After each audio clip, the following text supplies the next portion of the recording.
Сәлеметсіз ме, құрметті 9-шы сыныптың оқушылары, қалдарыңыз қалай? Бүгін біз ағылшын пәні бойынша бөлім бойынша жиынтық бағалауға арналған тапсырмаларды орындайтын боламыз. Ең алдымен арнамызға тіркеліп және лайк басып, басқа да достарыңызбен бөлісуді ұмытпаңыздар. Бізде бөлім Summative Oценивать for the Unit Travel and Tourism. Туризм. Ә, Жалпы бізде осы бөлім бойынша жиынтық бағалау тапсырмалары берілген.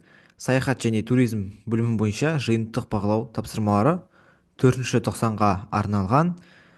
Бірінші жиынтық бағалау тапсырмалары. Олай болса тапсырмамызды бастайық. Бізде алғашқы тапсырма листининг тапсырмасы.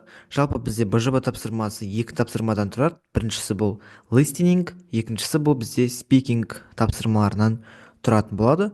Біз енді қазір ең алғашқы тапсырмада жалпы бізде листининг тапсырмасы берілген, яғни тыңдалым тапсырмалары. Біз тыңдау арқылы осы жерге жауап беруіміз керек. Бізде сұрақтар берілген. Таспаны тыңдаңыз және бос орындарға дұрыс жер атауларын қойыңыз деп бізге берілген екен. Бізде берілген сөздер Оксфорд, Манчестер, Лондон, Кембридж, Эксетер. Бізде тыңдалым сөйлеуші, яғни сіздер тыңдайсыздар, сол арқылы сіздер жауап беру керексіздер. Тыңдалымда А деп бізге берілген. Осы жерде listening A, бұл жерде жалпы не жайында айтылған, соны біз белгілеуіміз керек. Дұрыс. Сөйлеуші Кембриджге барғысы келеді, яғни А сөйлеушісі Кембриджге барғысы келеді. Бізде бірінші жауап Кембридж. Келесі listening B, the speaker wants to go to Manchester. Яғни бізде В сөйлеуші Манчестерге барғысы келеді. Келесі бізде the speaker wants to go to Oxford. С сөйлеушісі Оксфордқа барғысы келеді. The train is going to Exeter. Яғни бұл жерде Эксетерге, кешіріңіздер, пойыз Эксетерге бара жатыр.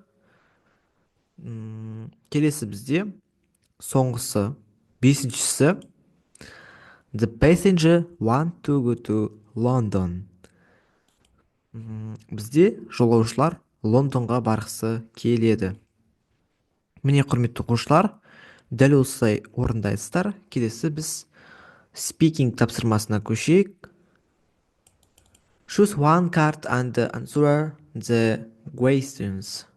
You have 1 minute to prepare and 1-2 minutes to tell about it to your partner.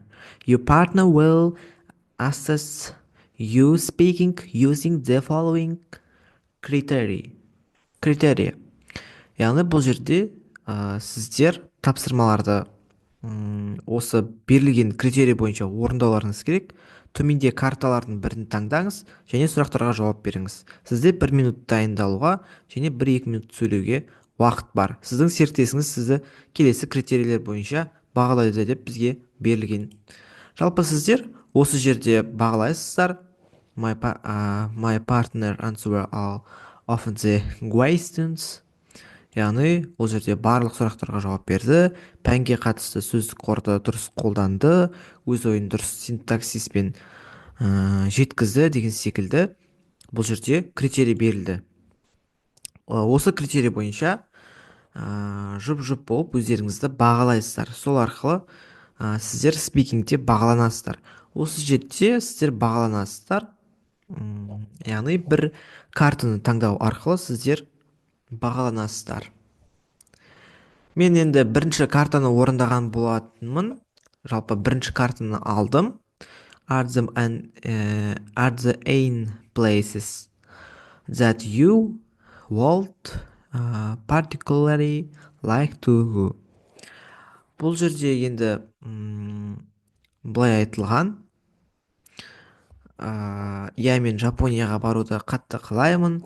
бұл елдің бай мәдениеті, дамыған технологиясы және әсем табиғаты табиғаты мені әрқашан қызықтырған. Мен Токионы аралап, м, Киотодағы ежелгі ғибадатханаларды көргім келеді. Сондай ақ атақты Фудзи тауын тамашалап, нағыз жапондық суши мен раменді татып көргім келеді. Жалпы сондай ғой, сіздерден сұрайды. Қазіргі уақытта мен нақты демалыс жоспары жоқ. Жалпы демалыс уақыттарыңызды сұрайды. Бұл жерде holidays деп тұр. Демалыс уақыттар жоспарлайсыз ба, қай жаққа барғыңыз келеді, соның барлығына осы жерде жауап бере кетулеріңіз керек. Сол бойынша сіздер критерий бойынша бағаланасыздар. Ал енді бұл жерде толықтай сіздерге төлем құрадым. Біз толықтай бағаландық. Осы жерден біз толық балды алған болатынбыз. Қалған карталарды өздеріңіз алсаңыздар болады. Сол жерге өздеріңіз жауап бере кетсеңіздер болады. Енді біз әрине дескриптормен бағаланамыз. Бізде толық балл 8 балл. Манағы көрсеткенімдей осы бұлар бағалау критерийлерінде тұрды. Ал мыналар ол манағы тапсырманы орындаған кезде тапсырманы орындаған кездегі жинайтын балдарымыз. Солай біз листинг және де спикинг тапсырмаларын орындаймыз. Жалпы балл 8 балды толықтай алып шығамыз. Енді құрметті оқушылар, осы еңбегімді бағалап, арнама тіркеліп, және лайк басып, басқа да достарыңызбен бөлісіп кетуді ұмытпаңыздар.